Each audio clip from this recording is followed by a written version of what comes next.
Alors, bienvenue à tous. Bienvenue aux différents référents de subdivision qui ont pu être présents avec nous.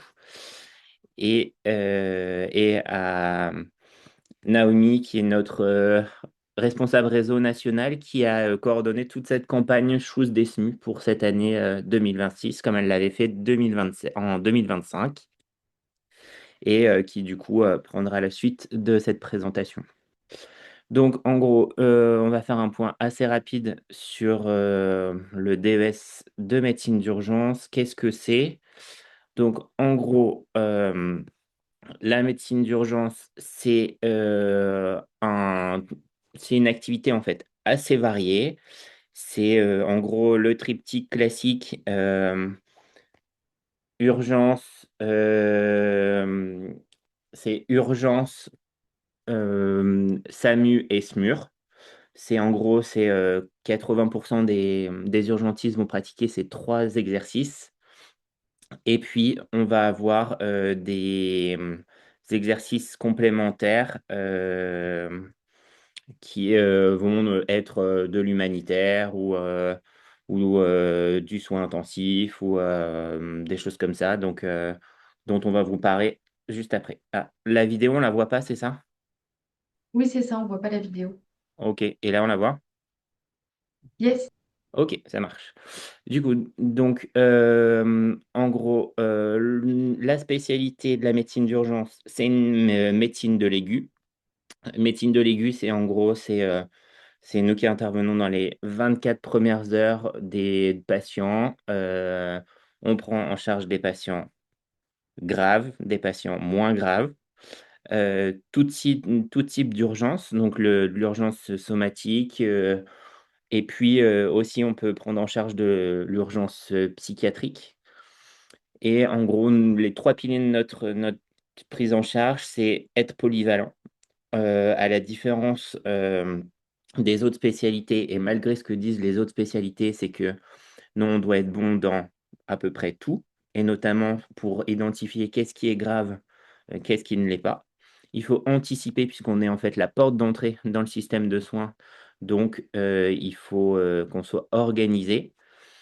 Et surtout, et le point le plus important qui fait l'intérêt de notre spécialité, c'est la prise de décision. C'est-à-dire que quoi qu'il arrive, si vous prenez cette spécialité, c'est une spécialité qui nécessitera de vous positionner, de prendre des décisions, bonnes ou moins bonnes, mais voilà, de décider pour le bien du patient et avec toutes les conséquences qu'il y a derrière. Mais l'avantage, c'est que on a on a l'intérêt de... Alors, désolé, c'est un peu saccadé ce que je dis, mais j'accepte en même temps ce qui arrive. L'avantage, c'est qu'on a une activité qui ne ressemble jamais d'un jour sur l'autre. Et donc ça, c'est plutôt intéressant. On fait quoi? Donc les urgences, bien sûr, tout le monde connaît les urgences, le circuit long, le déchoc, et puis le circuit court. Alors bien sûr, vous en avez de plus en plus dans la médecine d'urgence de circuits courts par manque de médecins généralistes, mais c'est aussi ça notre activité. Euh, de la régulation, donc de la régulation où on passe tous par la régulation pendant notre formation, et puis après, c'est un exercice que certains continuent et d'autres continuent pas en fonction de leur poste et de leur évolution de poste. Et puis le SMUR, en général, qui fait l'intérêt et l'attrait de notre spécialité, sachant que malgré ce qu'on pense et malgré ce qui peut se faire, le SMUR est une activité qui est dédiée principalement aux urgentistes, même s'il existe encore certains endroits où il y a des mares. Le SMUR est une spécialité et un aspect de la médecine d'urgence. Qu'est-ce qu'on voit aussi? On fait du rapatriement, on fait de la traumato, on fait de l'AVP, on fait de l'urgence psychiatrique qui avale tout et n'importe quoi. Et puis, aussi, de temps en temps, on arrive à se faire des petits breaks quand on a un planning qui peut être assez light, puisque finalement, la médecine d'urgence, on travaille exclusivement ou majoritairement en garde et qu'on a la chance de pouvoir se libérer du temps pour faire d'autres activités en plus. Certains font de l'expertise, certains font de la pédagogie. Donc voilà, donc il y a plein de choses qu'on peut faire. C'est ça l'avantage de notre spécialité. Après, c'est une spécialité qui est stressante au quotidien et qui vous bouscule et qui a l'intérêt majeur de ne ressembler à aucune autre spécialité. En pratique, on s'organise comment? Donc, malgré ce que vous allez entendre, le DESMU, c'est 4 ans. Ce n'est pas 5. C'est prévu que ce soit 5 ans, mais pas tout de suite parce que le contexte ministériel et politique est tellement instable que finalement la maquette reste sur 4 ans avec trois phases. Une phase SOC, c'est la première année avec un partiel à la fin de la première année nationale avec 2 stages, en gros un service d'urgence et un médecine polyvalente, gériatrie ou médecine interne. Après, vous avez la phase d'approfondissement qui dure 2 ans où on a 4 stages à faire dans l'ordre qu'on veut avec un stage de SMUR. Alors, certains endroits ne font que du SMUR, d'autres font un peu de SAMU, un peu de SMUR. Dans les textes, c'est principalement du SMUR, l'activité. Un stage de réanimation, un stage d'urgence pédiatrique et un stage libre, sachant que selon les subdivisions, il y a des spécificités pour le stage libre, et donc c'est les référents qui vous en parleront. Ensuite, vous passez l'examen de fin de phase d'approfondissement national, et puis la thèse qui est en fait nécessaire pour accéder au poste de docteur junior pendant un an, où vous faites en gros un an d'exercice mixte, urgence, SAMU et SMUR. Alors ça peut être sur un ou plusieurs sites, et le docteur junior, en général, ça ne dure qu'un an. Et après, bah, vous passez en tant que senior classique. Sachant que le poste de docteur junior, en gros, vous êtes sur un statut d'interne euh, et vous prenez en fait des responsabilités progressives en tant que senior. Donc voilà. Ce qui est important, c'est que l'activité, elle se fait partager entre les CHU et les hors-CHU. Et donc, ça, c'est des points qu'il faudra après vérifier. Mais bon, ça, c'est un peu plus anecdotique. C'est une fois que vous serez dans le DES. Pour valider en fait votre maquette, vous avez besoin d'avoir un exercice un peu partagé. Comment on peut compléter notre formation? Donc, il y a des DIU. Alors, les DIU, c'est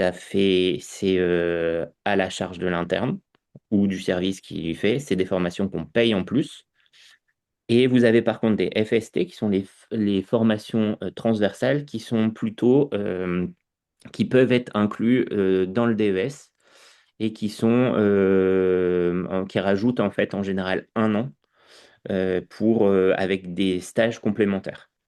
Donc, celles qui sont préférentiellement rattachées à notre spécialité, c'est les urgences pédiatriques. Vous faites en gros un an avec un stage d'urgence pédiatrique, un stage de réanimation pédiatrique en plus, la médecine du sport ou de la pharmacologie médicale et thérapeutique.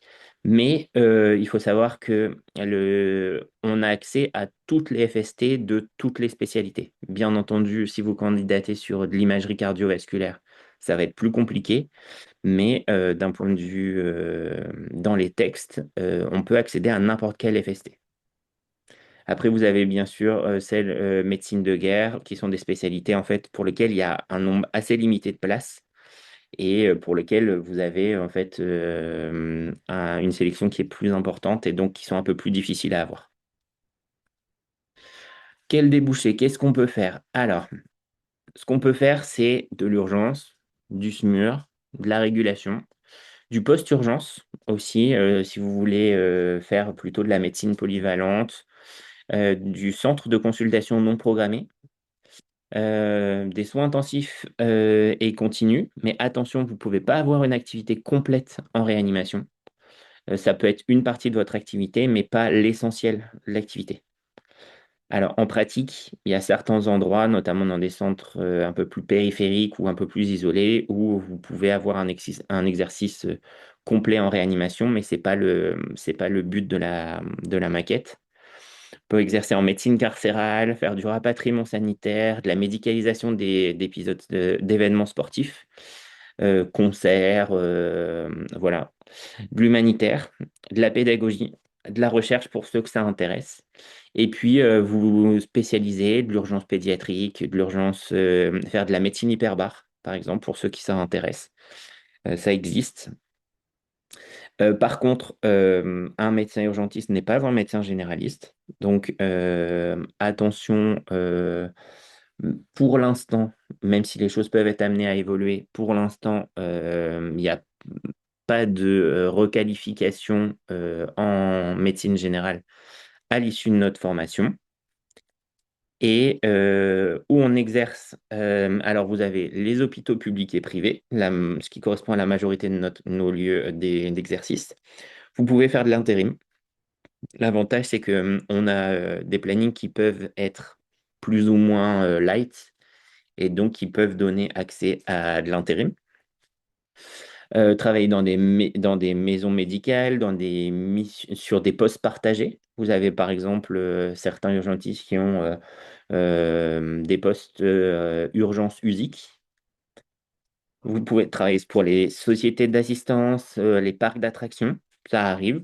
Vous avez notamment un des membres du bureau qui travaille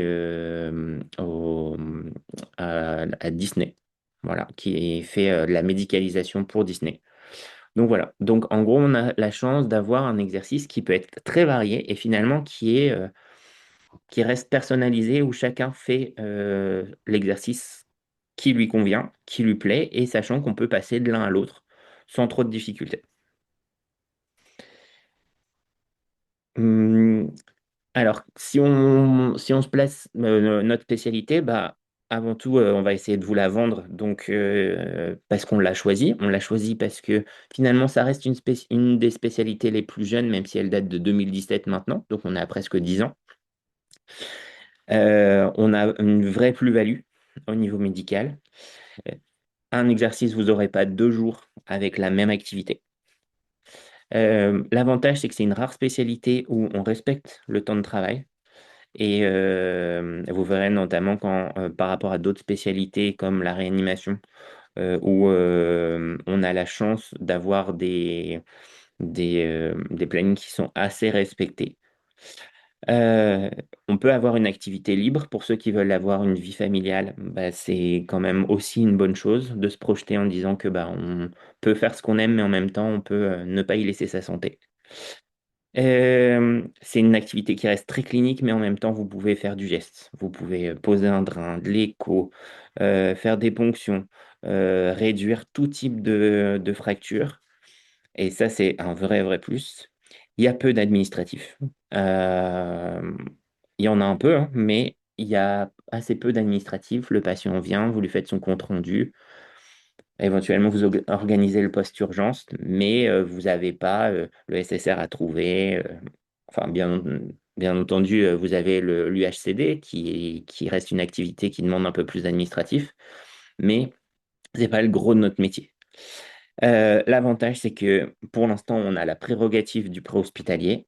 Alors, vous entendrez quand même parler là de tous les projets loi pour délocaliser en fait les décisions par le préfet, les pompiers, etc. Pour l'instant, la régulation, ça reste une régulation médicale par le SAMU. Et donc, voilà, on a encore cette prérogative. Et l'avantage, c'est qu'on travaille en équipe. Alors, et en général, les ambiances sont très sympas. Par contre, attendez-vous à être confronté à des situations stressantes, et ce, dès le début de votre internat, ce qui peut être difficile euh, parce que, parce qu'il y a de l'affect, parce que bah, vous êtes confronté aussi à la mort. C'est des choses qui arrivent, du diagnostic grave. Mais vous avez aussi des belles réussites. C'est du travail quand même. On travaille beaucoup la nuit. en garde. Alors après, c'est ce qui fait qu'on a financièrement des salaires qui peuvent être très intéressants. Mais on travaille aussi les week-ends. On peut être les gardes, finalement, bah, plus on en vieillit et plus ça fatigue. Et pour ceux qui veulent du suivi de patients, c'est pas forcément la spécialité qui leur correspondra. Après, on revoit parfois les mêmes patients, mais on n'a aucun suivi en tant que tel si on fait de l'urgence classique. Si par contre on fait du post-urgence, là, vous pouvez avoir du suivi, mais c'est pas l'activité première de notre spécialité. Alors, bien sûr, bah, vous allez entendre tout et n'importe quoi sur la médecine d'urgence. Donc, vous allez entendre, euh, par rapport à d'autres spécialités, c'est une spécialité qui est un peu raillée parce qu'on est décrit comme des bourrins. Mais l'avantage, franchement, c'est que si vous voulez de l'adrénaline, une polyvalence, si vous voulez vous remettre en question tous les jours, si vous voulez que chaque jour ne ressemble pas à un autre, franchement, allez-y parce que c'est vraiment une activité qui est vraiment sympa. On va faire un peu de lobbying pour notre association, hein, quand même, mine de rien. L'association, donc, c'est les jeunes médecins urgentistes. On est 10 au niveau du bureau, chacun avec un poste particulier. L'objectif, c'est pour nous de développer la médecine d'urgence, de participer au fait que la voix des plus jeunes soit entendue. Voilà, essayer de faire des supports, essayer de faire avancer notre spécialité. Donc voilà, donc si vous voulez nous rejoindre, eh ben, vous pouvez vous retrouver sur le PowerPoint de l'année prochaine en photo. Eh ben, n'hésitez pas. Chaque année, en fait, on a des jeunes internes, comme par exemple Juliette qui s'occupe de la santé mentale, qui nous a rejoint cette année, et puis des plus vieux, des docteurs juniors et des PH comme Olivia qui est bien connue dans le monde de la médecine d'urgence, puisque elle a été présidente, puis elle a été présidente de l'ISNI, voilà. Et chacun s'occupe en fait un peu d'un thème, et surtout, bah, si vous avez des idées, des propositions, n'hésitez pas, on est vraiment ouvert à tout. Et avoir du son neuf, c'est toujours bien. Et puis, vous avez vos référents locaux aussi qui font énormément de choses qui sont pas toujours mis en avant, mais qui en fait permettent d'être sur le terrain et justement de nous faire remonter quand il y a des problèmes pour qu'on puisse, et quand il y a des bonnes initiatives pour qu'on puisse les appliquer au niveau national. Donc voilà, vous avez chacune des subdivisions pour lesquelles il y a un référent. Vous avez beaucoup de référents qui seront présents là et qui vont intervenir à tour de rôle pour vous présenter les spécificités de leur spécialité. Là, le but, c'était vraiment de vous expliquer très rapidement ce que c'est que la médecine d'urgence. Et puis ensuite, la partie un peu plus intéressante pour vous aider pour votre choix. Vous avez Naomi qui a fait l'année dernière un livret qui s'appelle le Tour de garde avec un guide de toutes les subdivisions en lien avec chacun des référents locaux qui va pour situer en fait comment se passe l'internat, les plus de chaque ville. Pour l'instant, la version 2026 n'est pas encore sortie parce qu'on n'a pas encore tous les postes. Mais voilà, Naomi va vous en parler juste après. Et bien sûr, le site Facebook, enfin le groupe Facebook, pardon, qui a été créé il y a à peu près une heure maintenant par Naomi. Et c'est Naomi, du coup, qui va nous en parler.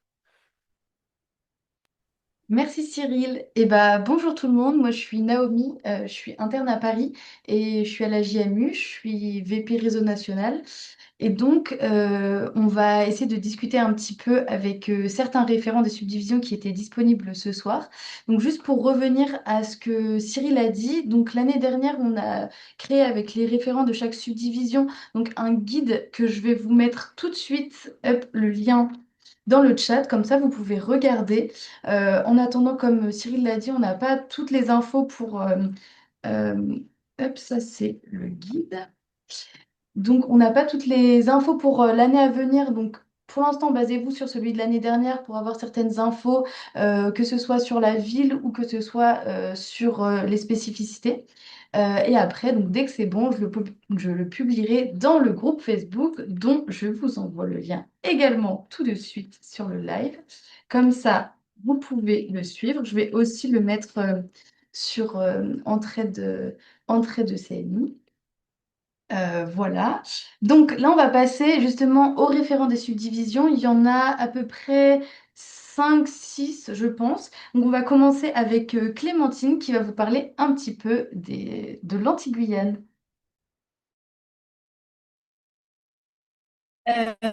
Bonjour à tous.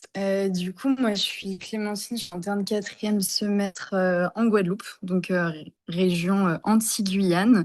Donc, si vous choisissez notre subdivision, déjà, c'est trois territoires, c'est la Guadeloupe, la Martinique et la Guyane. Donc, au niveau des Antilles, on tourne un peu sur les trois territoires. Nous, c'est quasiment que des stages enfin, c'est même que des stages en CHU, parce on n'a pas de périph. Enfin, si, on a des périphes, mais pour lesquels on va pas en stage là-bas. Donc, les Antilles, c'est quoi? Je vais commencer niveau formation. Nous, on a des stages qui sont variés comme partout. On passe pareil dans tous les stages obligatoires. Au niveau du stage libre, chez nous, vous faites un peu ce que vous voulez. Si vous avez envie d'aller en anesthésie, en cardio, refaire un stage que vous avez déjà fait, vous pouvez. Aucune obligation en tout cas. On a la FST PED que pas mal de gens font, qui est un peu libre à tous. On n'a pas vraiment, enfin, on a un nombre de places limité, mais normalement, ça passe plutôt bien. On a des petites promos, on est entre 6 et 7 par an à peu près. Donc ça se passe plutôt bien. Pareil pour choisir les territoires, que ce soit la Martinique, la Guadeloupe ou la Guyane, on arrive à se coordonner pour choisir ce qu'on a envie. Qu'est-ce qu'on a d'autre chez nous? Niveau formation, on est plutôt autonome, même beaucoup. Pour le début, c'est un peu compliqué parce que souvent, on est, je trouve, pas tant encadré sur les premiers semestres. Mais du coup, ça permet de nous autonomiser très rapidement et faire en sorte que, actuellement, en quatrième semestre en SMUR, on sort déjà tout seul. On sort tout seul. On fait des évacuations sanitaires, ça on en fait beaucoup. On ramène des gens en Martinique, puisqu'en fait moi je suis en Guadeloupe, donc on n'a pas tout le plateau technique nécessaire en Guadeloupe, donc on fait beaucoup d'évacuations sanitaires en Martinique, qu'on fait déjà en tant qu'interne. Pareil sur la métropole, on ramène pas mal de monde sur Paris. Puis en Guyane aussi, on ramène du monde sur Paris et sur la Martinique pour manque de plateau technique aussi. Donc on fait des évacuations qui sont assez intéressantes, très stylées. J'ai fait une ECMO il y a 3 jours. J'étais avec un IAD, voilà. Enfin, des trucs qu'on fait jamais autre part, donc c'est vraiment assez stylé. On fait beaucoup d'hélicos tous les jours. Enfin, moi, en tout cas, en Guadeloupe, on en fait tous les jours. On a le droit de monter en tant qu'interne. On a une bonne place chez nous, en tout cas. Ce qui peut être bien niveau autonomie, mais par contre, du coup, niveau formation, des fois, c'est un peu limite.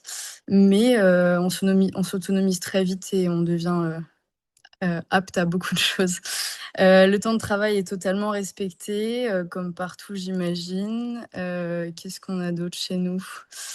Donc j'ai dit pas vraiment de périph, on fait tout en CHU. Niveau cadre de vie, on va pas se mentir qu'on vit là où vous venez en vacances, donc c'est vraiment incroyable. On a les îles, on a la mer, on a la montagne, on a la forêt avec la Guyane. La Guyane, c'est incroyable. Enfin, c'est hyper varié, il y a plein de cultures. Enfin, c'est vraiment très cool. Qu'est-ce qu'il y a d'autre? Il y a une culture, il y a la musique, il y a tout. Enfin, c'est vraiment les Antilles, c'est incroyable. Après, point négatif, vous pouvez être loin de vos proches. Moi, j'ai l'avantage d'avoir ma famille ici puisque j'ai grandi ici, donc je suis rentrée chez moi. Mais les proches peuvent être loin, mais on peut rentrer assez facilement. C'est 8 heures de vol. Bon, ok, les billets sont chers, mais on a l'avantage aux Antilles de gagner 40% en plus que ce que vous gagnez en métropole. Donc, j'ai jamais gagné moins de 3 000 € avec les gardes, bien évidemment, mais en net depuis mon premier semestre. Donc c'est plutôt bien.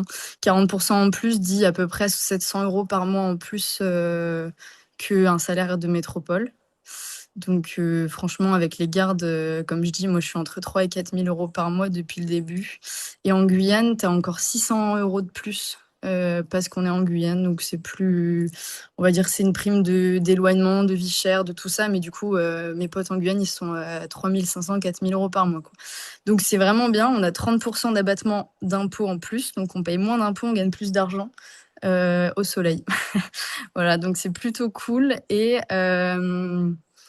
voilà, donc vraiment très facile de rentrer 2 fois par an, voir sa famille en métropole. Vu qu'on gagne plus d'argent, on peut payer des billets, donc aucun souci là-dessus. Donc plus de thunes, un cadre de vie incroyable, des stages très cool en autonomie. Et franchement, un territoire de ouf où vous pouvez faire plein de trucs. Moi, je conseille. Après, il y a forcément des inconvénients, comme je vous ai dit, niveau autonomie. On est très autonome, mais du coup, des fois mal encadré. Mais il faut être prêt à sortir les doigts et à se démerder un peu tout seul. Mais après, bon, c'est plutôt bien. Après, niveau formation, on a quand même 3 séminaires par an. Je sais que ça se fait beaucoup aussi en métropole. Nous, on fait un séminaire d'1 semaine, 3 fois par an sur chaque territoire. Il y en a un en Guyane en juin, un en décembre en Guadeloupe et un en avril en Martinique. Du coup, ça permet de faire de la cohésion. On est toujours une trentaine à peu près, parce qu'on est 6-7 par promo. Et on fait sur des thèmes, à chaque fois des thèmes différents pendant 1 semaine. Donc c'est plutôt bien, plutôt varié. Et puis ça permet de rencontrer tout le monde. Et puis voilà, on fait ça chaque année. Donc c'est cool niveau formation. Et voilà, je pense que j'ai un peu tout dit. Ça me paraît plutôt pas mal. Je sais pas si Naomi, tu as des trucs à dire en plus sur la Guyane, vu que tu y es en ce moment. Mais en tout cas, les Antilles, c'est super. Et la Guyane, ça vous gagne. Donc choisissez les Antilles et la Guyane. Merci Clémentine. Non, mais je complète la... J'ai la chance de faire un interchu en Guyane en ce moment, donc j'ai découvert tout ça et on voit des choses qu'on voit nulle part ailleurs. On voit des belles prises en charge, on voit des choses incroyables. Donc franchement, je ne peux que conseiller. Et si vous avez un côté aventurier et que vous aimez découvrir plein de choses, eh ben, foncez, n'hésitez pas, c'est super. Et surtout, les séminaires, c'est incroyable. Donc Ça, c'est merci, clair. Donc merci Clémentine. On va passer à César pour Besançon. Bonsoir tout le monde. Malheureusement, je pourrais pas allumer la caméra, j'en suis désolé. Quelques mots sur Besançon. Alors, je vais surtout m'arrêter sur les spécificités de notre subdivision. La première, pour la régulation, on est la seule ville en France à réguler nos 4 départements. Donc, un exercice un petit peu sportif pour connaître les moyens de nos territoires et de nos hôpitaux. Donc, ça, c'est assez intéressant. Sur le domaine préhospitalier, toujours sur ce domaine-là, on a un seul centre de traumato de niveau 1 qui est Besançon. Donc beaucoup de déplacements héliportés pour rapatrier certains types de pathologies, les pathologies de traumatologie, les pathologies de neurochirurgie, puis de chirurgie thoracique. Donc pareil, une partie héliportée assez importante avec nos 2 hélicoptères. Sur le plan de la formation en stage, bah, rien de très différent de la maquette qui a été présentée tout à l'heure. Une grande liberté dans le stage libre, comme pour plein d'autres villes. Possibilité de faire de la gynéco, de la cardiologie, repartir en réanimation, faire un peu tout ce que vous avez envie. On a une formation théorique qui est assez développée, qui est organisée sous la forme de 3 semaines par an en commun avec la subdivision de Dijon, qui est juste à côté de chez nous. Des semaines de cours qui sont faites toujours de la même façon, 3 jours de cours magistraux, et puis derrière 2 jours de pratique, de simulation, d'échographie, de TP procéduraux sur des gestes, intubation difficile, pose de cathéter, pose de drain, etc. Donc une formation pratique qui s'est pas mal étayée ces dernières années pour accompagner les internes sur ces volets-là. L'éco, bah, j'en ai parlé. Possibilité assez facile de faire tout ce qu'on a envie, hein. Ceux qui ont envie de faire des DU, il n'y a aucun problème pour se libérer pour y aller. Ceux qui veulent faire la FST, que ce soit médecine d'urgence, urgence pédiatrique, pardon, médecine de guerre, médecine du sport, beaucoup chez nous. Il n'y a aucun problème et les coordinateurs signent les autorisations sans trop de soucis. Sur Besançon, petite particularité, c'est qu'on ne fait pas de 24 heures, que ce soit les chefs comme les internes. Donc repos pré-garde pour les nuits, que des plages de 12 heures, ce qui permet d'avoir une qualité de vie assez appréciable comme l'a dit Cyril, avec pas mal de jours de libre dans la semaine qui permettent de faire plein d'autres choses à côté. Dernier élément peut-être que je rajouterais, un petit point sur la recherche. Moi, je suis actuellement en 8e semestre, en 4e année de médecine d'urgence.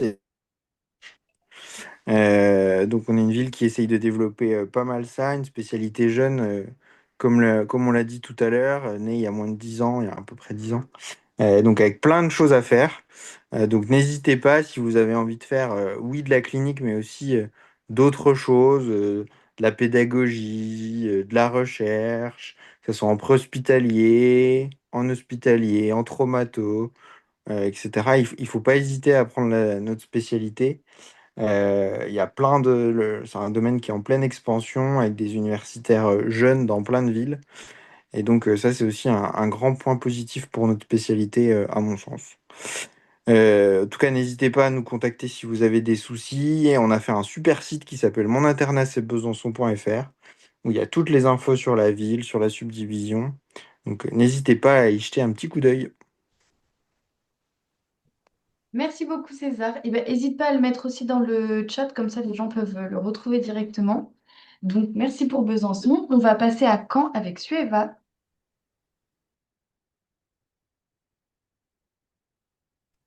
Bonjour à tous, merci Naomi.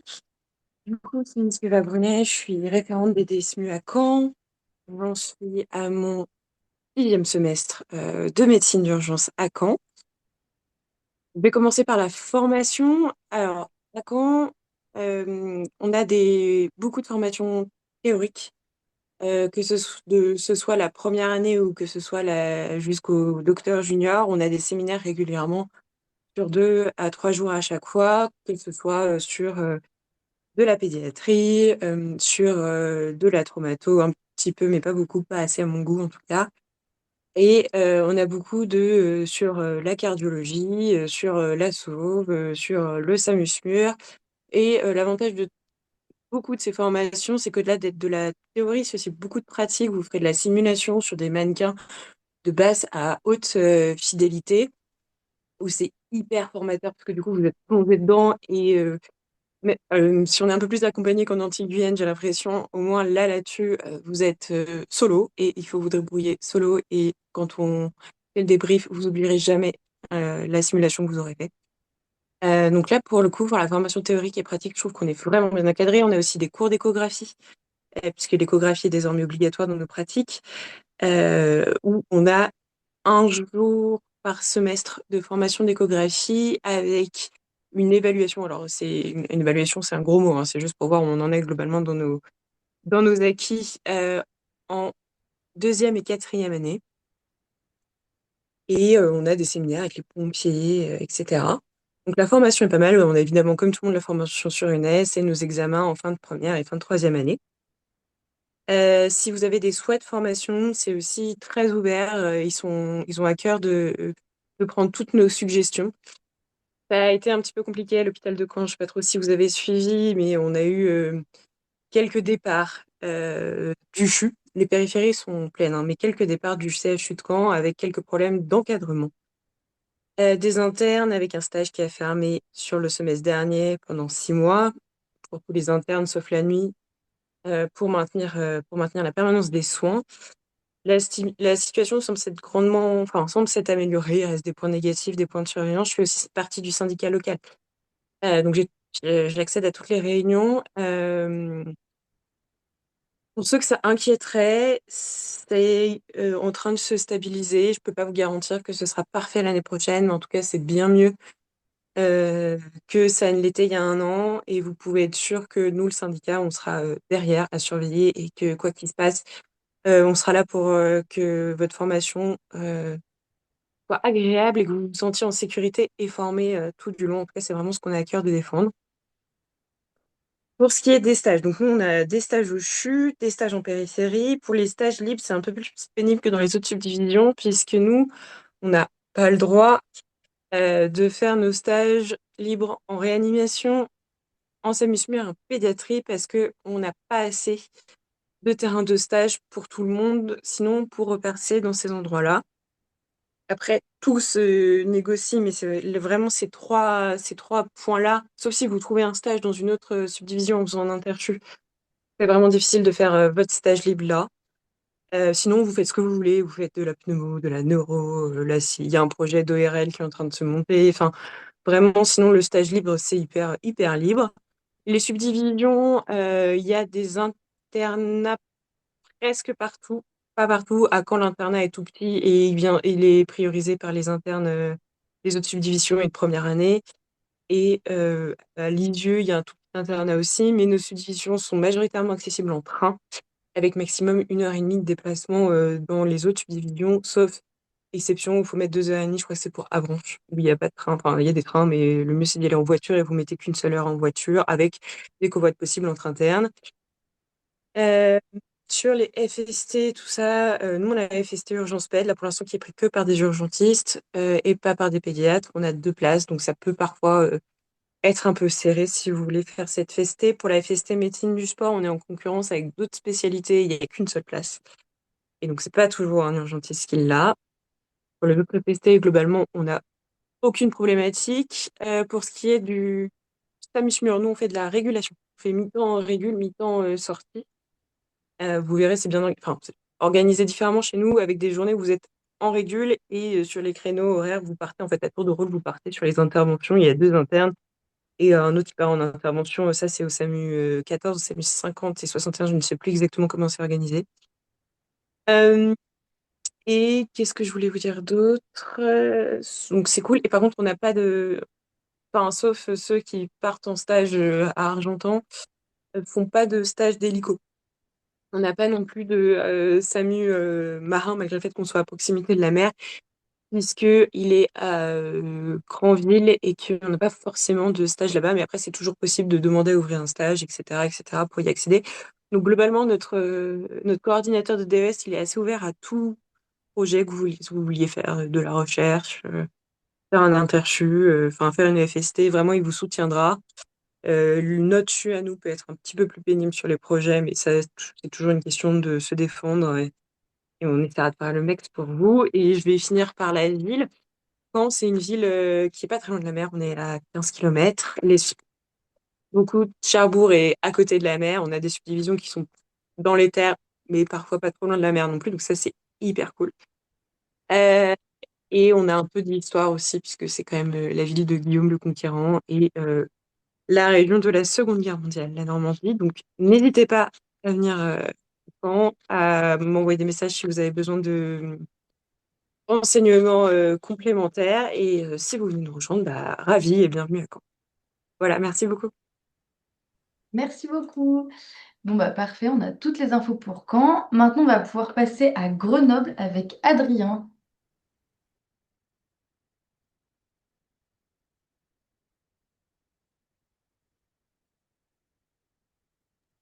Ouais, salut à tous, désolé pour le petit délai.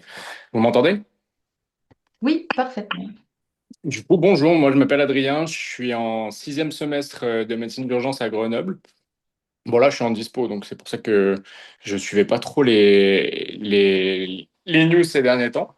Mais bon, on va pouvoir discuter un petit peu de Grenoble ce soir. Alors déjà, Grenoble, bon, bah, il y a toutes les infos sur le livret qui sont toutes exactes. Donc il y a une douzaine de places globalement tous les ans. Ça peut varier à 1 ou 2 places près. C'est une maquette qui est classique. On commence par 6 mois au CHU, en urgence ou en medpo. La medpo, on peut la faire au CHU ou en dehors. Par contre, les 6 mois des urgences, comme partout ailleurs, je pense, c'est au CHU. C'est 6 mois juste pour les urgences, parce que la medpo, c'est variable en fonction de chaque service. On est franchement très bien encadré, avec des chefs à Grenoble qui sont globalement jeunes, plutôt tous très bienveillants. C'est une équipe qui est très jeune parce que il y avait très peu d'effectifs à Grenoble il y a pas si longtemps que ça, et donc ça s'est renouvelé récemment. Donc bah, ils sont tous hyper bienveillants, on est très très bien encadré, jamais lâché tout seul. Donc c'est vraiment un apprentissage qui est progressif, en tout cas la première année. Et puis après, on a 3 périphéries. On a 3 grands centres, Grenoble, Annecy et Chambéry. Après, avec des possibilités pendant des stages libres, surtout d'aller ailleurs, d'aller à Salanches, d'aller à Thonon éventuellement, à Saint-Jean-de-Maurienne ou d'autres endroits dans la montagne. Donc ça, on fait un petit peu ce qu'on veut là-dessus. Rien de particulier sur la régulation. Ça dépend un peu de chaque centre. Globalement, on tourne très majoritairement entre Grenoble, Chambéry et Annecy. Donc Grenoble et Annecy, c'est des trauma centers de niveau 1, même si Annecy, il n'y a pas tout, il manque un petit peu de neurochirurgie, de réapède et de chirurgie pède. Et Chambéry, c'est un niveau 2, donc ça reste des gros centres. Euh, Et ensuite, on fait le DJ où on est obligé, nous, de faire un an au même endroit. On peut pas faire 6 mois à un endroit, 6 mois à un autre, comme dans certaines villes. On fait un an au même endroit et on a des places, un nombre de places disponibles en fonction des besoins dans chaque ville, Grenoble, Annecy ou Chambé. C'est forcément un des trois. Voilà, donc ça, c'est un peu l'organisation classique du DSMU. Euh, une des grosses particularités, c'est que les choix à Grenoble, on les fait pas en fonction du classement aux ECN. C'est une sorte de tradition qui s'est mise en place il y a plusieurs années et qu'on essaie de garder. Alors peut-être qu'il y aura une promo un jour qui dira, bah non, nous on a envie de choisir au classement. Nous on trouvait ça un petit peu dommage et c'est vrai que ça se fait plutôt bien quand on n'est pas des énormes promos. Donc globalement, il y a beaucoup de très bons terrains de stage, donc on fait ça à l'amiable. Et c'est assez sympa, ça permet à tout le monde de faire un peu sa maquette comme il veut. Si tout le monde est prêt à faire une ou deux concessions, ça se passe très bien. Pareil pour le DJ, où ça se passe des fois un peu moins bien, mais globalement, tout le monde arrive à trouver son bonheur, donc ça, c'est très cool. Les particularités qu'il y a à Grenoble, c'est la médecine de montagne. Alors, la médecine de montagne, c'est autant une particularité pour les MG que les urgentistes à Grenoble, ou les réa. On a le DUMUM, donc le DU de médecine de montagne. Il y a deux villes qui le proposent. Je crois qu'il y a Toulouse et il y a nous. Tout le monde peut le faire. Donc, en venant d'une autre ville, on peut très bien se dire j'ai envie de faire ce DU. Mais c'est un peu plus facile. Il y a un nombre de places limité tous les ans. Et les internes qui viennent de Grenoble ou de Toulouse sont un peu prioritaires. Donc, c'est un petit peu plus facile si vraiment vous voulez orienter votre pratique là-dessus. À Grenoble, c'est déjà mettre un gros pied dans ce milieu qui est franchement sympa, même si moi, j'en ferai probablement pas. Mais c'est quelque chose d'hyper attractif et d'hyper intéressant si vous aimez un petit peu bosser en autonomie dans des conditions dégradées et un petit peu difficiles. C'est hyper exaltant. Ensuite, sur le plan théorique, nous, on a des simus une fois par mois, des simus classiques où on est entre nous, entre promos. Une des problématiques, c'est qu'il n'y a pas de paramètres la plupart du temps, même si des fois oui, et que du coup, on doit jouer les rôles des infirmiers et des ambulanciers, ce qui est hyper bien au début, mais c'est vrai qu'au bout de quelques années, on a envie de se focaliser un peu sur le rôle du médecin, mais au début, ça permet d'apprendre à préparer des drogues, de se préparer à perfuser, de se rendre compte du temps que ça demande. Donc c'est hyper sympa. Tous les ans, donc à chaque début à chaque début novembre, les troisième années, ils organisent un séminaire d'accueil qui dure 3 jours, qui se fait dans un endroit dans la montagne. Souvent c'est dans le Beaufortin ou à Champs-Rousse ou quoi. Où globalement c'est un mix de choses sérieuses et de choses moins sérieuses.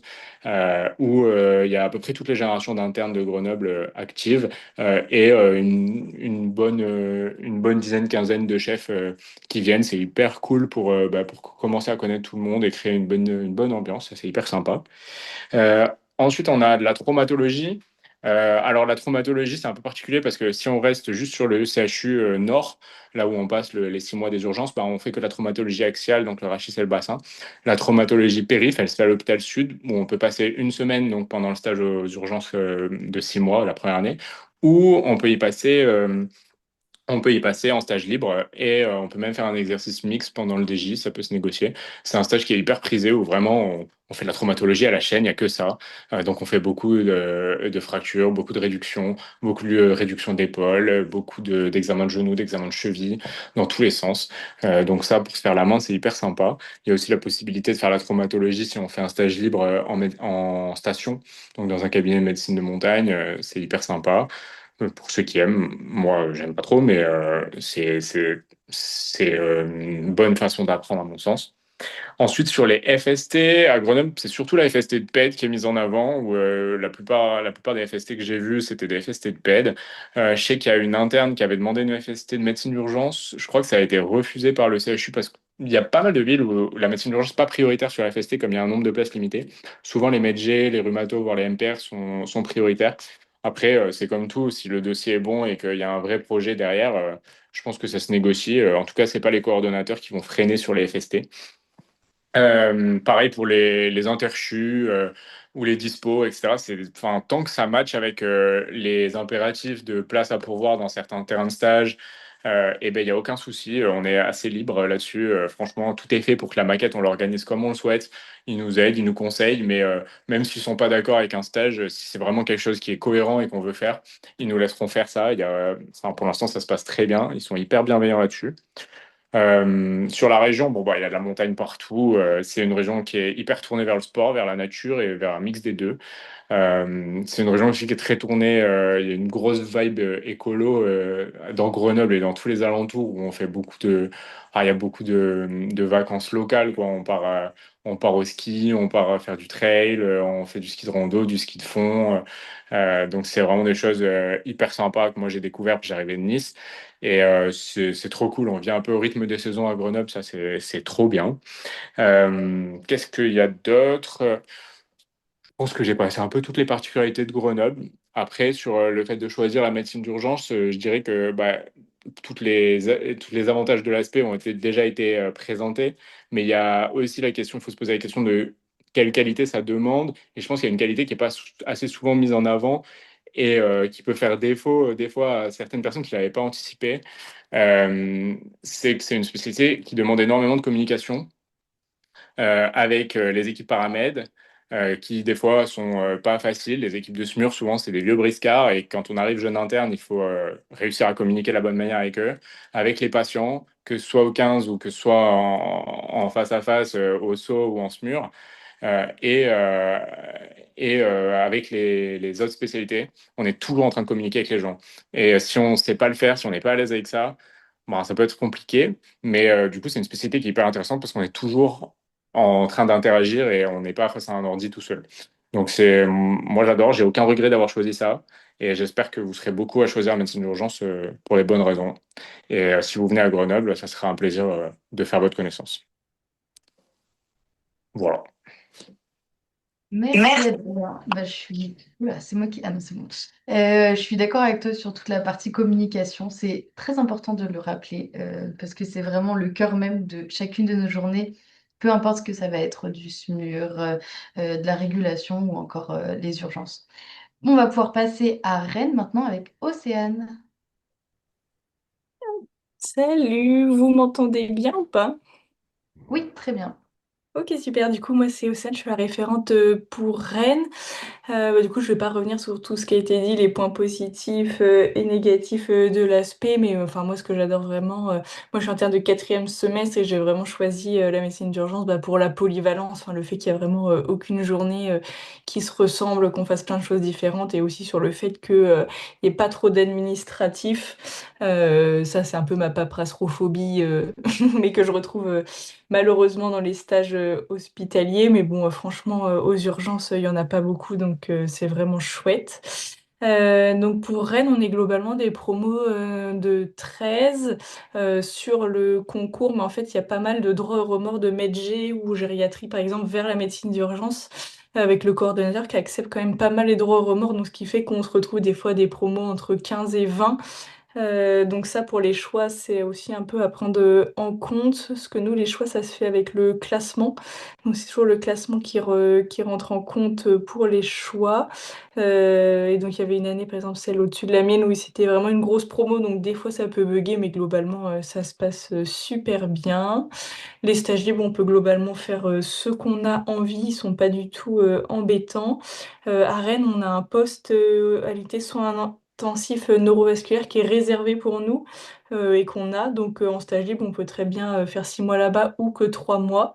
Nous, ils sont pas trop embêtants sur les stages couplés 3 mois, 3 mois. Donc après, ça va dépendre évidemment des places disponibles avec les autres spécialités, parce qu'on dépend toujours des autres spécialités, des postes qui leur restent pour nous les donner. Mais globalement, on peut faire un peu ce qu'on veut en stage libre. Donc ça, c'est chouette aussi pour pouvoir personnaliser vraiment son parcours. Il y avait une conférence qui présentait les médecines d'urgence, mais il y a toujours des choses.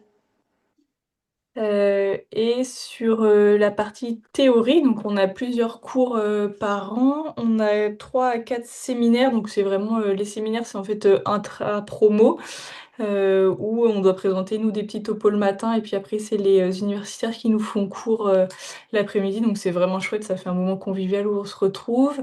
Pour l'instant c'est 3 à 4, mais ils veulent augmenter à plus pour qu'on ait vraiment plus de formation. Donc sur les années à venir, même je pense dès l'année prochaine, ils vont essayer d'augmenter à 5 séminaires par an tous les ans. Les cours d'échographie, pareil, on en a environ 3 par an. Et ça, c'est vraiment chouette parce qu'il y a des appareils qui nous sont prêtés et on est 2 par appareil. Donc en fait, on a vraiment le temps de pratiquer. Aux urgences à Rennes, il y a des appareils d'écho qui sont dispo. Donc pareil, on peut pratiquer aussi quand on est en stage. Enfin, faut vraiment pas hésiter, ça c'est vraiment chouette. On a aussi environ 3 simulations par an. Là, il y a eu un petit bug l'année dernière quand même parce qu'il n'y avait pas de paramètres disponibles. Mais c'est en train de se résoudre les problèmes. Donc en théorie, sur les années à venir, il devrait y avoir de la simulation haute fidélité avec les mannequins.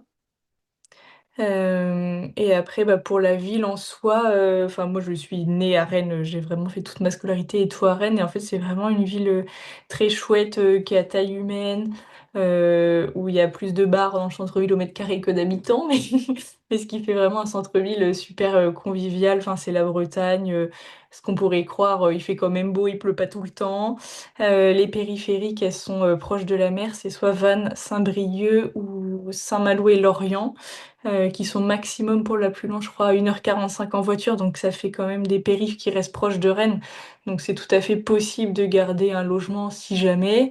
Mais il y a des internats dans toutes les périphes. Il n'y en a pas à Rennes, mais il y en a dans toutes les périphes, donc ce qui est vraiment pratique. Et elles sont proches de la mer, donc c'est ça vraiment l'avantage.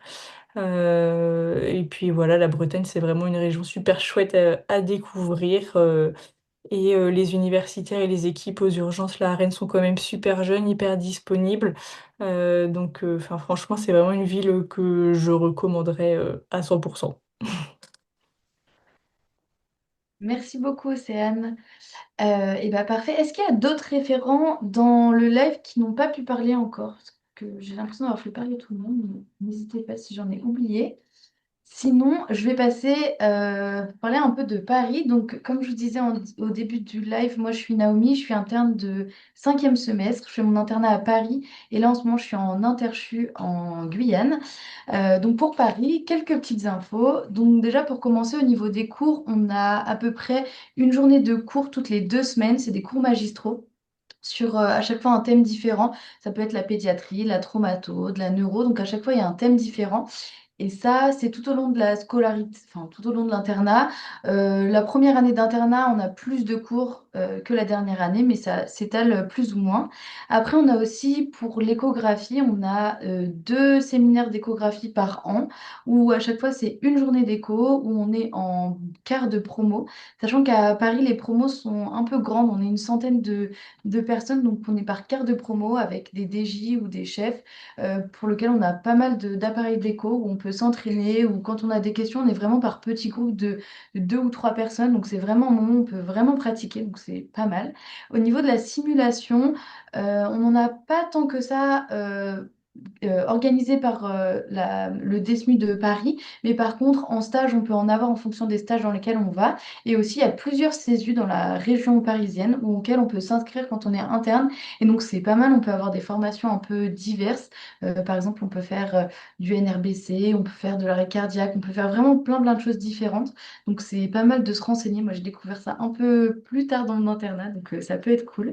Au niveau de la maquette, on a vraiment de nombreux stages auxquels on peut accéder, puisque la région est très grande, on a beaucoup d'hôpitaux. Euh, à Paris, on a à peu près, je crois, 150 hôpitaux avec, je regarde, avec 20 CHU. Donc, vraiment, il y a une multitude de choix avec chaque service qui a sa spécificité. Donc, ça peut être pas mal pour se former dans des choses précises en fonction du semestre. Ensuite, on a pas mal de recherches. On peut faire aussi des interchus. Il faut monter tout un dossier, mais ça se fait plutôt pas mal. Je connais plein de gens qui sont partis en interchu. Donc, vraiment, faut pas hésiter. Et après, ce qui est bien aussi à Paris, c'est qu'on a justement sur place beaucoup de DU disponibles auxquels on peut s'inscrire. Et sachant que quand on est inscrit dans la fac du DU, on n'a pas besoin de repayer l'inscription. Donc ça, c'est pas mal. Et aussi, on a la FST. On a surtout de la FST pédiatrique. On a une vingtaine de places, si je dis pas de bêtises. Donc, on a toutes les personnes qui ont demandé cette année ont été acceptées. des retours que j'ai. Donc, si vous êtes intéressé, il ne faut pas hésiter. Ensuite, c'est vraiment une région qui est très, très vaste avec des besoins, des patients, il y a plein de choses qui sont très différentes en fonction de la localisation et du stage que vous choisissez. Donc, peu importe le stage que vous allez faire, vous tomberez jamais deux fois sur le même stage. Je peux le garantir, à part si c'est votre souhait. Mais normalement, ça devrait le faire. Ensuite, au niveau logement, c'est quelque chose qu'il faut quand même aborder parce qu'à Paris, il n'y a pas beaucoup d'internats disponibles. C'est plutôt en périphérie où il y en a. Il y a quelques logements qui sont faits pour les néo-internes. Il faut faire des demandes, mais il n'y en a pas non plus énormément. Et il faut savoir quand même que le logement sur Paris, je pense que je ne surprends personne, mais il faut quand même le dire, que c'est quand même pas donné. Donc c'est quelque chose qu'il faut prendre en compte, sachant que c'est pas comme dans les Outre-mer où on a à Paris de revalorisation de salaire. On a le même salaire que dans les autres subdivisions. Donc il faut quand même être au courant de ça avant de venir. Ensuite, Paris. Que dire Paris? Paris, la capitale. Paris, il y a tellement de choses à faire. Peu importe le moment de la journée, peu importe le mood dans lequel vous êtes, vous trouverez toujours quelque chose qui va vous correspondre, que ce soit culturel, sportif, de la nature. Mine de rien, on a quand même plein de choses aux alentours de Paris. On peut prendre le métro, le RER pour s'écarter, prendre un peu le train pour aller un peu plus loin. Et ça permet d'avoir tout, pas très très loin. Donc pour les gens qui hésitent à choisir Paris par peur de ne plus voir de nature, ne plus voir tout ça, je vous conseille de prendre TGV Max pour pouvoir profiter de tout ça. Vraiment, ça permet en repos de garde ou sur des petits week-ends, de pouvoir partir plus ou moins loin, de quelques heures de route à l'autre bout de la France, chose que je fais beaucoup comme certains de mes co-internes pour pouvoir profiter de tout ça. Et puis, une fois qu'on est à Paris aussi, on n'a pas que le train accessible, on a aussi l'avion, on a beaucoup de choses qui sont très très proches. Donc ça, c'est vrai que c'est un gros plus, je dirais, de Paris et de l'internat. Donc voilà pour Paris. J'ai vu que dans le chat, il y avait quelques questions. Je regarde, je crois qu'il y avait une question pour Clémentine, pour les Antilles-Guyane, où quelqu'un demandait, je vais retrouver, si on fait les 4 ans aux Antilles-Guyane ou si il faut partir ailleurs. Je pense que c'est une question d'interchus, si les interchus sont obligatoires ou pas. Si t'es encore là, Clémentine. Est-ce que Clémentine est là? Non, elle n'est pas là. Alors, de mémoire, aux Antilles-Guyane, on n'est pas obligé de faire d'interchu. On peut faire tous les stages là-bas parce qu'il y a quand même 3 territoires différents. Et en médecine d'urgence, c'est pas comme certaines autres spécialités où il y a que certains centres de référence. De mémoire, on peut faire tout notre internat là-bas. Mais information à reconfirmer, mais normalement, c'est bon. Et je regarde. N'hésitez pas à poser vos questions si vous en avez, mais je crois que toutes les questions ont été répondues pour le moment. Donc on va pouvoir, Cyril, si tu m'entends, remettre justement tous nos contacts, la diapo avec tous nos Oui, contacts pour que les gens puissent. je remets tout ça. Merci.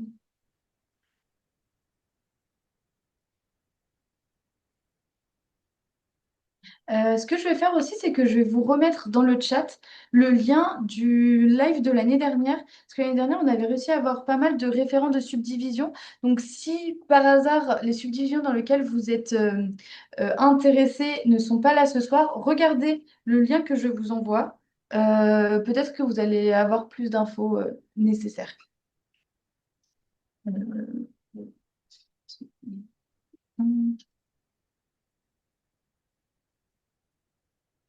Donc, je pense que vous avez pu voir au travers des différentes présentations, que ce soit celle de Cyril pour la médecine d'urgence en tant que telle ou des différents référents, que la médecine d'urgence, c'est vraiment quelque chose de très vaste, de très intense, que ça va dans tous les sens, mais vous pouvez choisir ce que vous voulez faire. Et c'est ça qui est hyper bien. Je l'ai vu au cours de mes différents semestres, qu'on peut devenir le médecin qu'on a envie de devenir en médecine d'urgence. Si on a envie de faire que de la clinique, on peut faire que de la clinique. Si on a envie de faire de la recherche, on peut aussi en faire. Si on veut faire de la simulation avec le CESU, on peut destiner une partie de notre temps à faire ça, des évacuations sanitaires. C'est vraiment extrêmement vaste. Et vous allez voir, si vous choisissez la médecine d'urgence, que j'encourage fortement à faire, parce que vous ne serez pas déçus, vous allez rencontrer beaucoup, beaucoup de profils différents avec des gens qui ont des profils qui se sont dessinés au cours des années.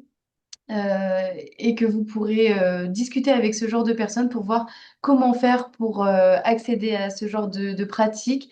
Donc voilà, vraiment, il ne faut pas hésiter à poser des questions et vous allez voir, la médecine d'urgence, vous pouvez devenir qui vous voulez et ce que vous aimez. C'est vraiment hyper bien. Et n'hésitez pas s'il y a d'autres personnes qui veulent rajouter des choses. Je regarde dans le chat pour Paris, est-ce qu'on peut faire tous les stages en intramuros ou obligé de faire en périphérie au moins une fois? Alors, à Paris, ce qui est bien, c'est qu'on a des stages en intramuros qui sont des stages de périphérie parce qu'ils ne sont pas notés comme des CHU parce qu'il n'y a pas de PUPH au sein des services. Donc, tu n'es pas obligé de le faire à l'extérieur de l'Île-de-France. Il faut juste se renseigner avant de choisir les stages. Est-ce qu'ils sont décrits comme un CHU ou pas pour le stage désigné?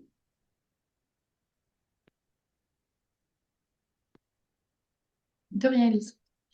Donc voilà, je ne sais pas, Cyril, si tu as d'autres choses à rajouter sur la présentation ou s'il y a des choses qu'on a Oui. oublié de dire.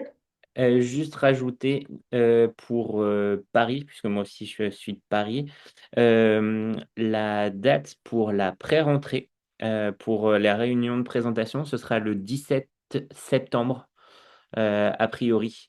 Et donc c'est en gros une réunion d'accueil avec le coordonnateur et la présidente de la commission des universitaires, Florence Dumas.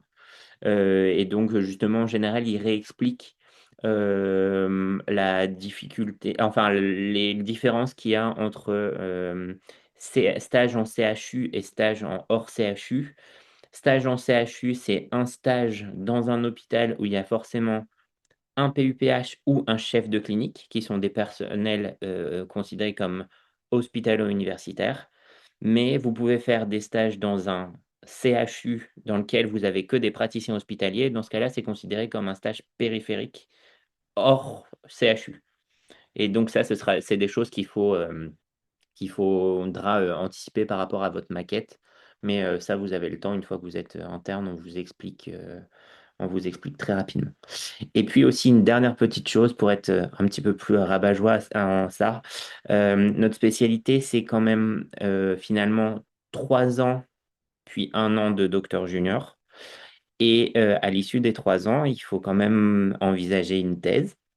Et donc ça, c'est des choses euh, qui vous seront proposées du départ. Et donc, n'hésitez pas c'est pas quelque chose qui fait peur, ça demande du travail, on passe tous par là, mais c'est surtout faites-la avec des équipes dans lesquelles vous vous sentez bien, parce que c'est vraiment quelque chose d'important. C'est faites-le de préférence sur des thématiques qui vous plaisent, parce qu'on arrive toujours mieux à s'intéresser à quelque chose qui nous plaît avec quelque chose qu'on nous impose. Et la dernière chose, c'est et une chose qui est vraiment importante, quelle que soit la région et la subdivision, c'est que quoi qu'il arrive, si vous vous sentez maltraité, si vous avez des doutes, on passe tous par cette période-là. Il y aura forcément des hauts et des bas. Ne pas hésiter à en parler. Euh, Parfois, les proches ne comprennent pas forcément quand ils sont pas dans le domaine, ce qu'on vit tous les jours, mais vous avez la chance de toujours avoir des représentants et des co-internes et des choses comme ça. Et surtout, même si on a une spécialité qui nous demande, qui est très exigeante, n'hésitez pas à partager, à sortir et à pas vous enfermer dedans.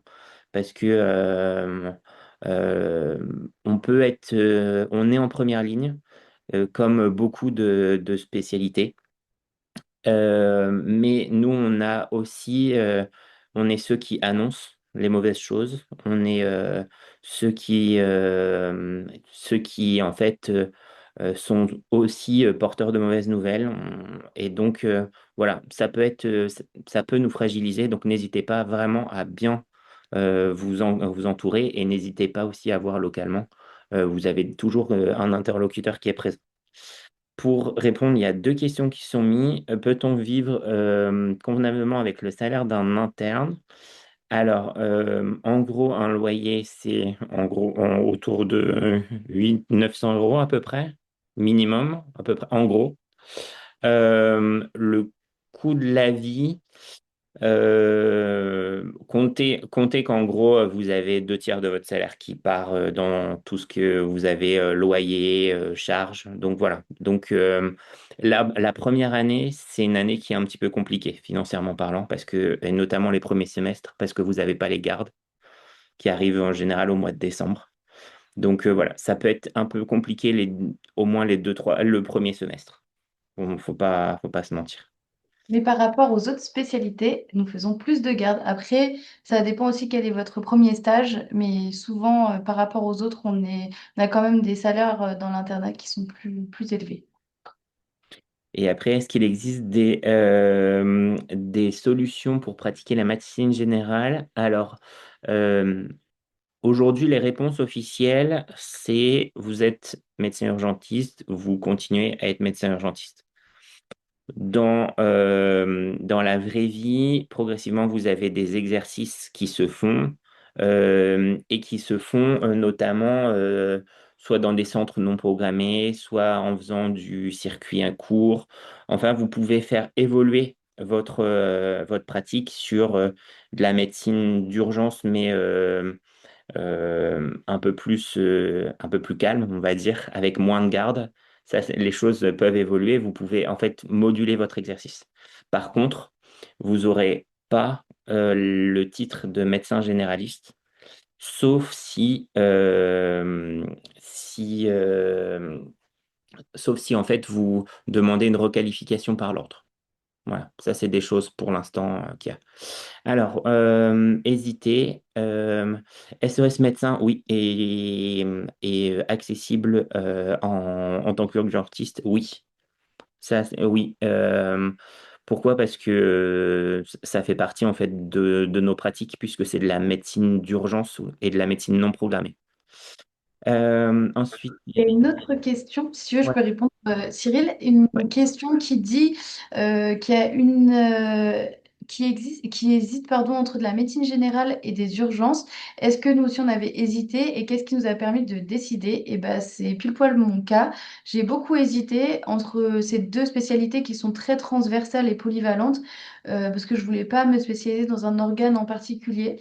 Et après, j'ai essayé de faire les plus et les moins de chaque spécialité. Et ce qui m'a aidé à choisir, c'est le fait de travailler en équipe à l'hôpital, d'avoir un plateau technique avec des possibilités de faire plein de gestes techniques si j'avais envie d'en faire, le fait de pouvoir aussi faire pas mal d'échographies, parce que dans la formation aussi, on est très bien formé, je trouve, sur ça, et le fait de pouvoir avoir un peu une palette très vaste de ma pratique, de faire du préhospitalier, de la régulation, de faire des urgences, que ce soit être à la SAUB ou au déchocage, là où il y a les patients les plus graves, comme du circuit valide, où les patients sont là pour de la traumatologie ou des motifs qui se rapprochent un peu plus de la médecine générale.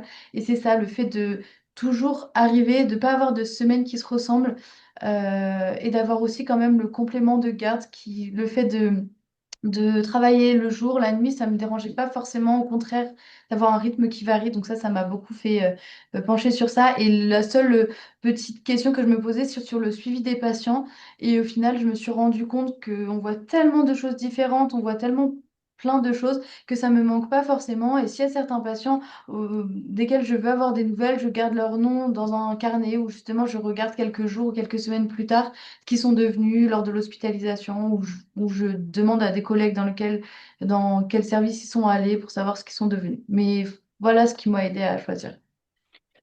À titre personnel, moi j'ai fait 1 an de médecine générale et j'ai changé à l'issue de la première année. J'avais commencé en fait par mon stage de médecine d'urgence où j'avais adoré parce que certes c'était dans un hôpital périphérique où on était peu voire pas seniorisé, mais en même temps pour le coup en fait ça t'oblige à te faire confiance aussi. Alors, au début, quand tu es en premier semestre, la confiance, elle est très loin d'être acquise.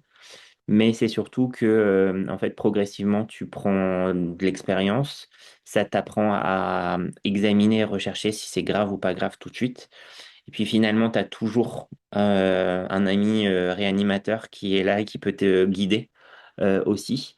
Et moi, mon stage de médecine générale j'avais été avec des MSU très, très bien, sauf qu'en fait, le rythme était trop routinier. Et ce qui m'a fait décider, ce qui a confirmé mon choix, c'est le fait de dire que, en fait, j'aime pas que les choses soient planifiées. J'aime être débordé. J'aime avoir plein de choses en même temps. J'aime avoir le patient qui arrive qui est plus grave que le précédent. Alors oui, ça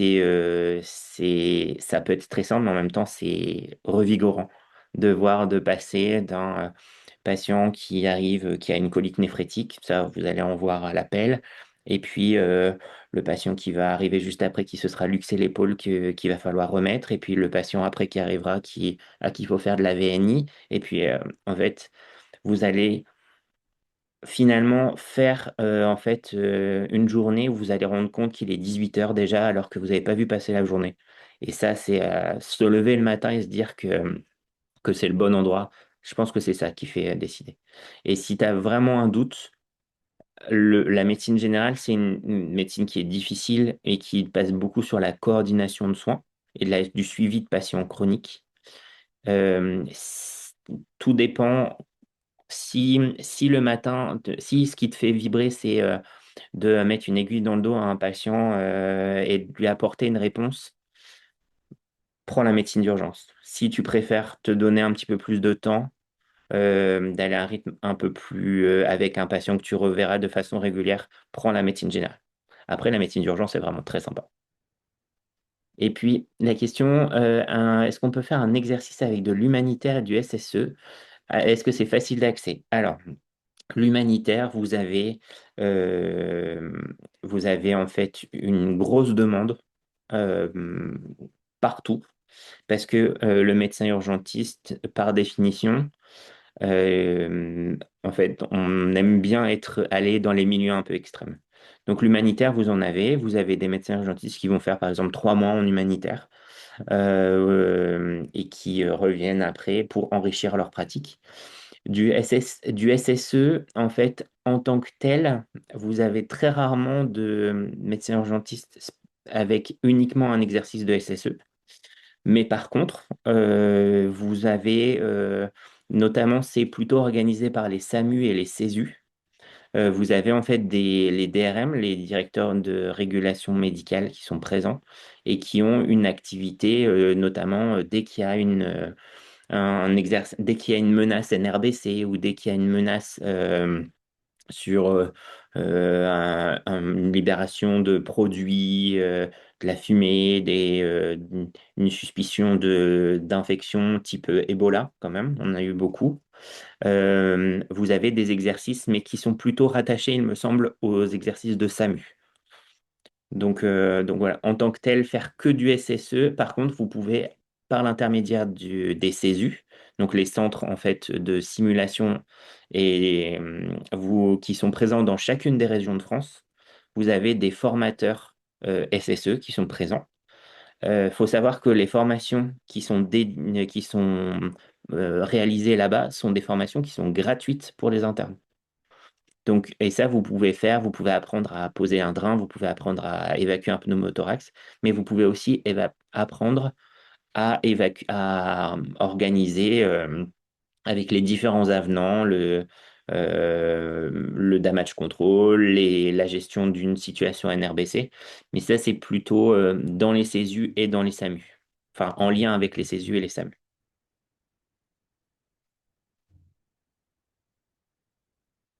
Est-ce qu'il y a d'autres questions sur la médecine d'urgence? Le reste. Alors, Alors, pour la médicalisation d'événements sportifs, est-ce que ce sont des postes accessibles facilement? Il y a la FST du sport. Est-ce qu'il y a d'autres spécialités? Oula, est-ce qu'il y a d'autres spécialités comme la médio ou la MPR en accès facile avec cette FST? Alors moi, je connais plusieurs internes ou des seniors qui justement font de la médicalisation d'événements sportifs. Donc c'est quelque chose qui se fait bien. Il faut justement se renseigner. Il y a des contacts qu'on peut se faire très facilement pour pouvoir avoir soit des missions une à une, soit justement des contrats, par exemple que ce soit sur le marathon de Paris ou que ce soit sur la médicalisation d'un concert ou que ce soit sur la médicalisation de de n'importe quoi. C'est souvent des médecins urgentistes qui cherchent parce que justement, c'est les médecins les plus appropriés pour avoir ce genre de profil. Et après, pour la médecine, la FST médecine du sport, peut-être que Cyril, tu peux plus répondre que moi. Je ne sais pas exactement s'il y a dans toutes les villes et si c'est facilement accessible ou pas. Alors, il y a dans toutes les villes, après, comme toutes les spécialités, comme toutes les FST, il y a un nombre de places qui est limité. La médecine du sport, en gros, ça reste. Alors, en gros, vous avez trois grosses spécialités qui vont y accéder. La médecine générale, la rhumato, MPR et la médecine d'urgence. Et il me semble qu'au niveau national, je dis bien national, c'est à peu près un tiers, un tiers, un tiers d'accès avec des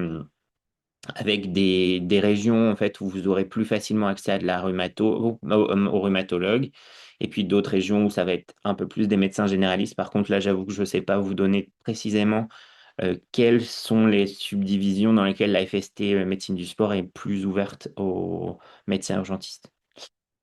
Ensuite, alors, Master 2 et recherche. Alors là, je vais pouvoir t'aider un poil plus, puisque moi, j'ai fait Master et thèse de sciences. En gros, on est de plus en plus nombreux à être universitaires, dans le sens, parce que avant tout, c'est une question de choix, tu fais de la recherche si ça te plaît. C'est déjà la première chose qu'il y a. Est-ce que c'est facile d'accès? Alors, si tu arrives et que tu vois un chef de service et que tu lui dis bonjour, je voudrais faire de la recherche, honnêtement, ses yeux vont briller et il te laissera pas partir comme ça. Oui, tu peux accéder facilement à de la recherche et à un master et un master 2.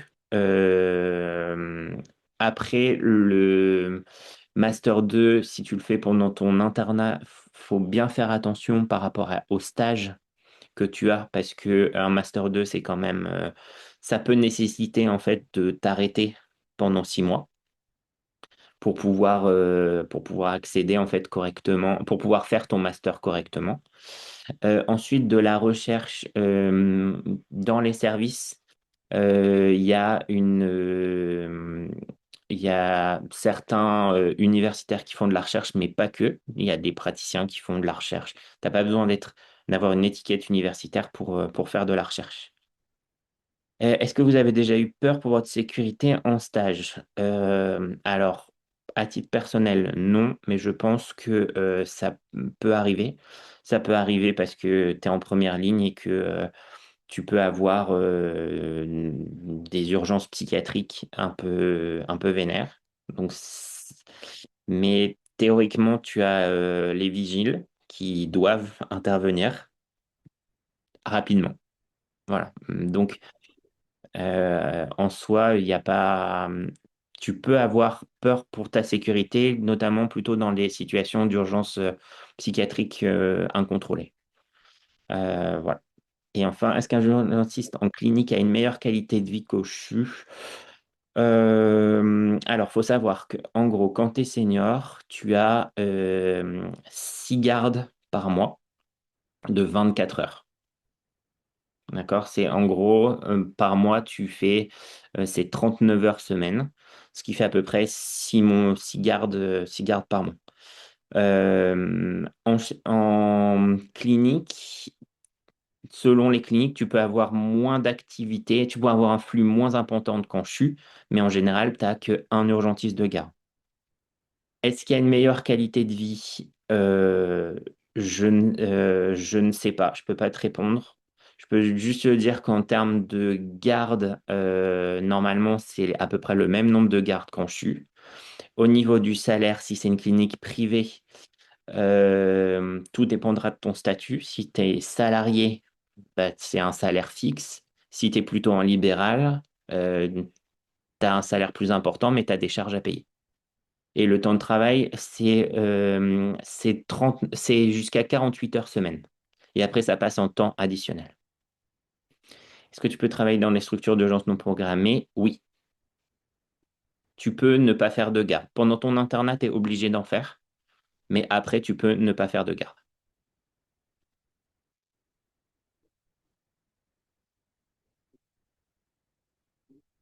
Je ne sais pas si Naomi avait d'autres points que tu voulais rajouter. Non, juste sur la question de la sécurité, il faut pas oublier qu'on travaille en équipe, on n'est pas tout seul. Oui, quand on voit les patients, on est tout seul dans le box, mais il y a toujours des gens autour de nous, on n'est pas seul dans l'hôpital.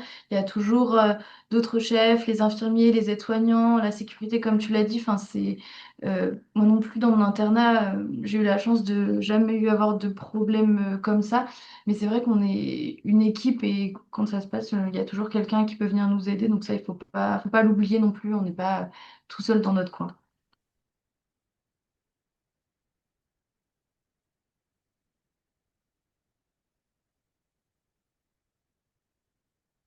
Après, sinon, j'ai l'impression que toutes les questions ont été posées. On va remettre peut-être juste la diapo avec tous nos contextes. Je crois que c'est la diapo suivante, Cyril, Ouais. de mémoire. Attends, je te dis ça, c'est ça juste après. Celle-là. Donc, voilà.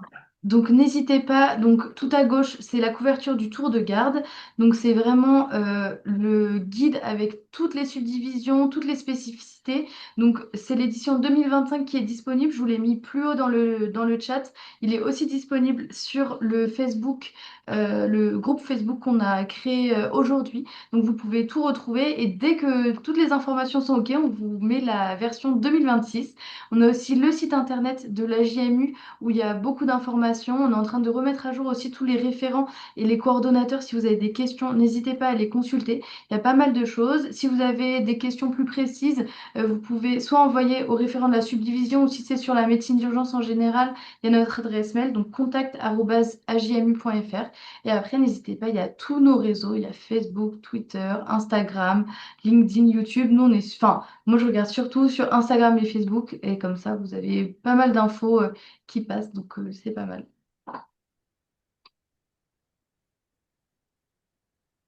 Est-ce qu'il y a d'autres nouvelles questions? Hmm. Est-ce que c'est possible d'avoir un emploi du temps plutôt régulier après l'internat si à un moment donné on ne veut plus faire de garde? Et bien ça, je dirais que c'est un peu, ça dépend du service dans lequel tu postules, ça dépend le contrat que tu prends. Il y a plein de chefs que j'ai rencontrés qui soit ont des contrats à 100%, soit à 80%. Ça dépend, ou à 50% s'ils ont une activité autre associée. Donc c'est vraiment, ce qui est important, je trouve, c'est d'essayer plusieurs hôpitaux différents pour voir où est-ce que tu te sens bien, où est-ce que tu trouves un équilibre justement entre ta pratique, ta vie personnelle et le rythme que tu as envie de garder.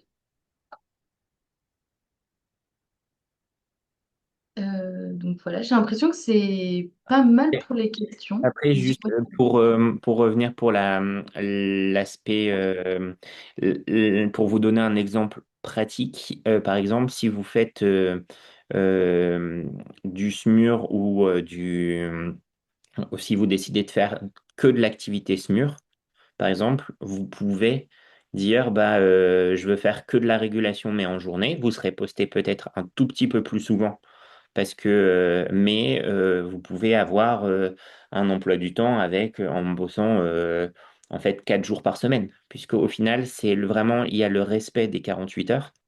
Donc, il faut partir que 48 heures, c'est 4 fois 12 heures. Donc, c'est par exemple, ça peut être du 8h, 20h. Mais si vous faites 8h, 18h, ça fait vous travaillez 4 jours et demi en fait par semaine.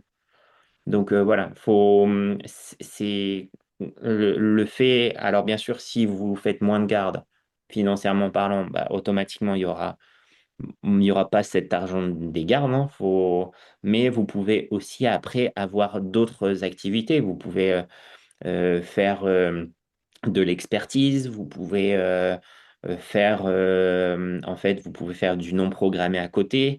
Voilà, votre exercice peut être modulable. Oui, il faut savoir aussi qu'en fonction de où vous êtes posté, c'est pas du tout la même fatigue. Par exemple, à la régulation, ce sera plutôt le fait d'avoir beaucoup d'appels. C'est pas physiquement que vous allez être fatigué, c'est peut-être le fait d'avoir beaucoup de sujets différents qui vont s'enchaîner, devoir réfléchir rapidement. C'est pas la même chose que quand vous êtes en SMUR où ça peut être très calme et d'un seul coup un pic d'adrénaline parce qu'il y a une sortie sur quelque chose d'un peu grave, un peu important à gérer. C'est pas la même chose que quand vous êtes au box où vous avez un flux qui est plutôt constant. Enfin, ça... Et le fait de varier comme ça sur ces différents pôles, ça permet aussi que ce soit pas récurrent tous les jours quand on arrive à l'hôpital.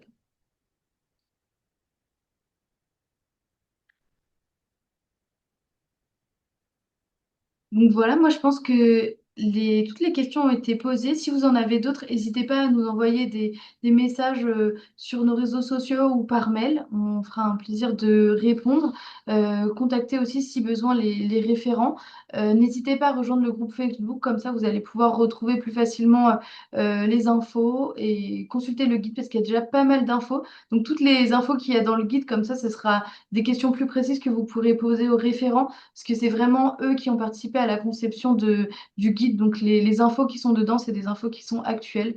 Donc voilà, n'hésitez pas si vous avez des questions plus précises à les contacter. Mais voilà, prenez la médecine d'urgence, c'est Naomi, génial. il y a le référent Damien qui vient de se connecter aussi. Ah, super. Et bah, euh, si tu veux prendre la parole pour présenter Amiens, Antoine, n'hésite pas. Si tu es dispo et que tu peux le présenter, n'hésite pas.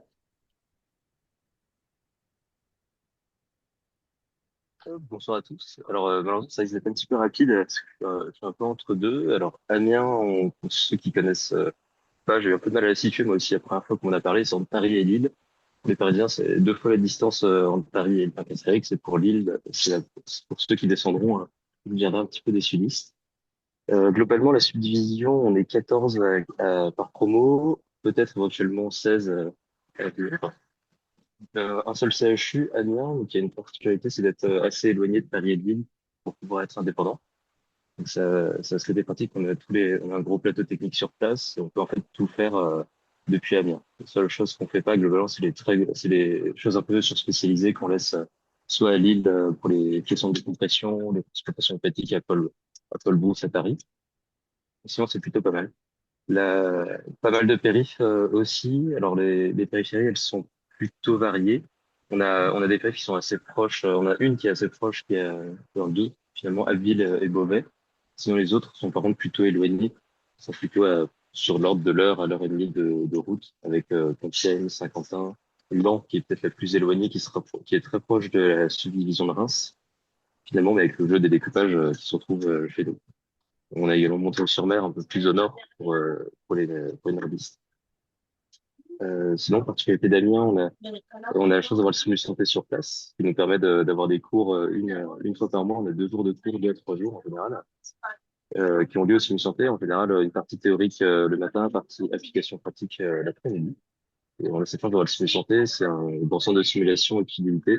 Où ils ont reproduit le SOV, ils ont reproduit aussi une amiénoise, qui est la maison typique d'Amiens, mais qui a la particularité d'être extrêmement exiguë, donc qui a besoin aussi une de formation en plus, notamment pour l'extra-hospitalier.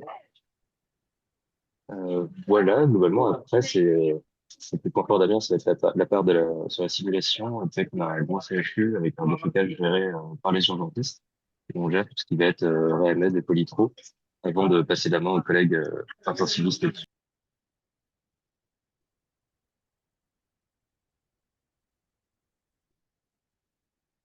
Merci beaucoup Antoine pour les infos pour Amiens.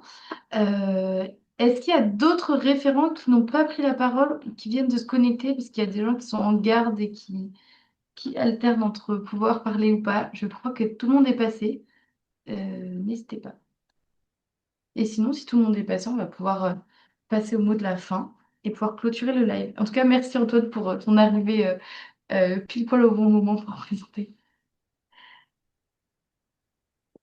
Donc, je pense que c'est tout bon. Donc, on va pouvoir se quitter. Merci beaucoup à tous ceux qui étaient sur le live. On espère qu'on vous a donné envie de faire de la médecine d'urgence ou au moins qu'on vous a donné les informations que vous recherchiez à avoir pour pouvoir faire vos choix. On sait que dans cette période un peu charnière qu'on a tous traversée, parce juste avant de choisir l'internat, on a pas mal de questions, on se remet beaucoup en question, mais ne vous inquiétez pas, vous ferez un choix. Si le choix n'est pas bon, vous aurez la possibilité de rechanger. N'oubliez pas, il y a toujours le droit au remords si besoin. Mais écoutez votre cœur, écoutez-vous surtout. Qu'est-ce qui vous intéresse? Comment est-ce que vous voyez plus tard votre mode de vie? Et c'est surtout ça qui va vous permettre de faire le bon choix. Et pareil pour la subdivision, toutes les subdivisions ont des plus, toutes les subdivisions ont des moins. Il faut juste savoir ce que vous avez envie, que ce soit plus sur la formation, sur ce qui doit vous entourer. Est-ce que vous avez besoin de nature? Est-ce que vous avez besoin d'autre chose? De la montagne, de l'océan? Enfin, c'est vraiment quelque chose qui va vous être très personnel. Mais en tout cas, vous allez tous choisir ce qu'il vous faut. Ne vous inquiétez pas. Et si vous avez d'autres questions, n'hésitez pas à nous contacter et à regarder justement tous les supports qui est à votre disposition.